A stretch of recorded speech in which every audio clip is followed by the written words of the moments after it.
Halo, apa kabar? Saatnya Anda menyimak berita Sumatera Selatan bersama saya, Agisa Febila. Sejumlah berita menarik akan kami sajikan untuk Anda. Berikut 3 berita utama hari ini. Polda Sumatera Selatan imbau warga tidak panik saat temukan beras oplosan. Luas lahan yang terbakar di Kabupaten Ogan Ilir kini telah mencapai lebih dari 30 hektar. Siswa sekolah dasar dan sekolah menengah pertama di Kota Palembang mendapatkan seragam sekolah gratis.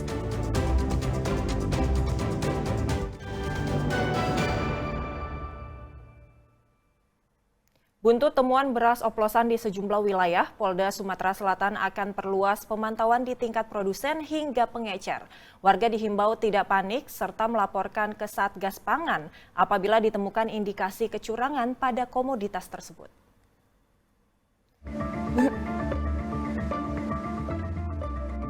Maraknya beras oplosan yang ditemukan oleh Kementerian Pertanian di sejumlah wilayah membuat masyarakat sebagai konsumen semakin khawatir.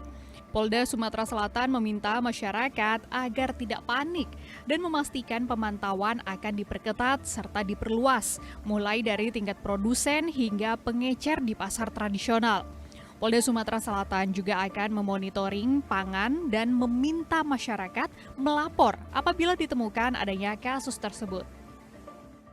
Ataupun ketersediaan beras yang ada di beberapa produsen maupun di lokasi-lokasi distributor itu masih aman, belum ada temuan yang berkaitan dengan beras oplosan sebagaimana info yang terjadi saat ini ya. Tapi khusus Sumsel masih aman. Sebelumnya berdasarkan investigasi yang dilakukan Kementerian Pertanian pada periode 6 hingga 23 Juni 2025, ditemukan 212 merek yang tersebar di 10 provinsi diduga oplosan atau tidak sesuai standar. Sampel tersebut mencakup beras premium dan medium dengan mutu sebagai parameter utama. Muhammad Ardi melaporkan dari Palembang. Kebakaran lahan kembali terjadi di Kabupaten Ogan Ilir. Luas lahan yang terbakar di Kabupaten Ogan Ilir kini telah mencapai lebih dari 30 hektar.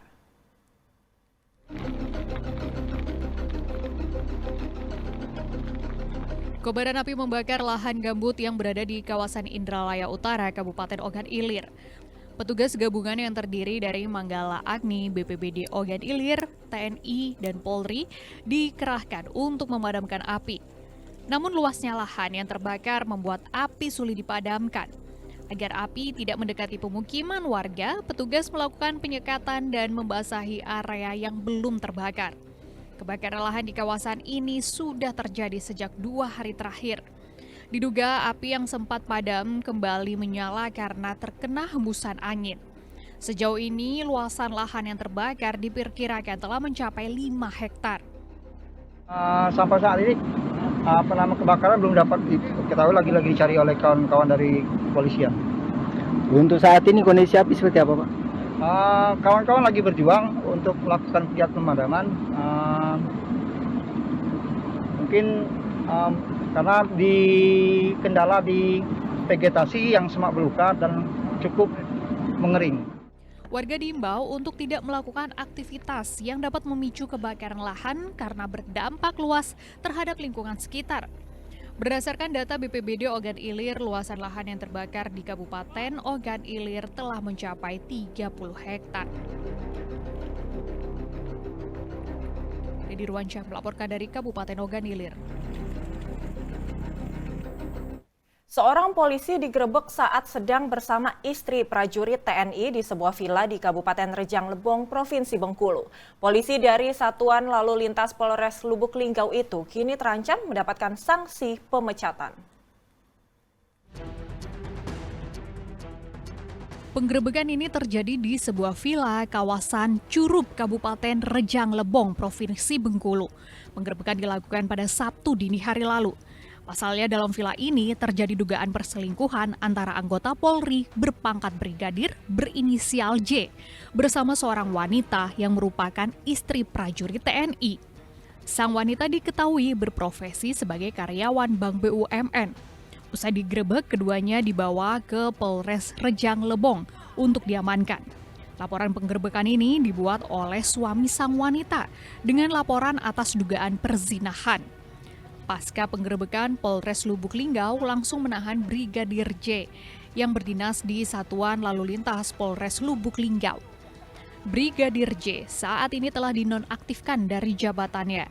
Dirinya juga telah dilimpahkan ke Polda Sumatera Selatan untuk menjalani proses hukum etik Polri. Satuan Lalu Lintas ya? Berarti sanksi tegasnya seperti apa, Pak? Sesuai dengan Perpol nomor 7 tahun 2022 ya, tentang kode etik Polri, yang bersangkutan maksimal bisa dilakukan PTDH ya, pemberhentian dengan tidak hormat. Sesuai dengan ketentuan Polda Sumatera Selatan, menindak tegas anggota Polri yang melanggar kode etik profesi. Brigadir J terancam mendapat sanksi pemecatan atas ulahnya. Muhammad Ardi melaporkan dari Palembang. Sepeda motor milik jemaah di Masjid Al-Amin Kota Palembang dicuri saat menunaikan sholat. Pelaku dalam waktu singkat mematahkan kunci stang sepeda motor. Tempat ibadah kini tak hanya didatangi untuk beribadah, tapi bisa jadi sasaran maling. Salah satunya aksi pencurian di halaman parkir Masjid Al-Amin ini. Masjid ini berada di dalam perumahan Angkasa Permai, Kota Palembang. Pelaku beraksi saat pemilik kendaraan sedang khusyuk menunaikan ibadah sholat subuh berjamaah pada Minggu 13 Juli lalu. Tak butuh waktu lama, pelaku mematahkan kunci stang sepeda motor menggunakan kaki. Setelah berhasil dipatahkan, pelaku langsung membawa kabur sepeda motor dengan cara didorong. Diduga pelaku berjumlah 2 orang, satu pelaku lainnya menunggu dari atas sepeda motor untuk berjaga-jaga jika ada warga lain yang curiga. Ada detakan sekali, cuman kan kita lagi sholat kan tidak terlalu fokus kan keluar kan.